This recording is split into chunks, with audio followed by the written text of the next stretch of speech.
Bible stories that dealt with salvation have focused almost entirely on the Middle East. But why? Was the land itself, the rocks, the trees, the hills, in and of itself, holy? Or was this emphasis placed on the Middle East simply because of who lived there? This great nation promised to Abraham, of course, was ancient Israel. With the Jews placed at the apex of civilization, the surrounding nations could learn about the true God. The Middle East's importance came not because of any mystical quality in the dirt, but because God had centered his salvation activity for the world in Palestine by placing his ancient people there. The issue isn't geography, but theology.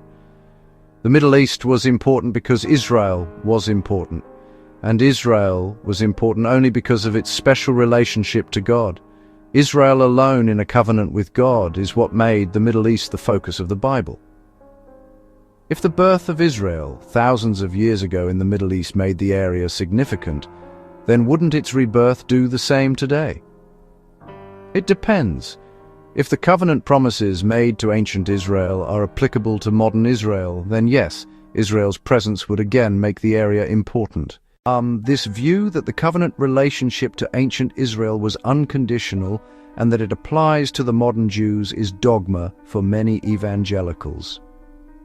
Repeatedly, the promises in Scripture made to ancient Israel were conditional. It shall come to pass, if thou shalt hearken unto the voice of the Lord, reads promise after promise. Israel, as a political entity, didn't obey God's voice, and therefore the promises made to it as a nation were eventually invalidated. Instead, the promises went to the New Testament church, composed of Jews and Gentiles all over the world. You are a chosen people, Peter wrote to believers in various countries, a royal priesthood, a holy nation, a people belonging to God, that you may declare the praises of him who called you out of darkness into his wonderful light.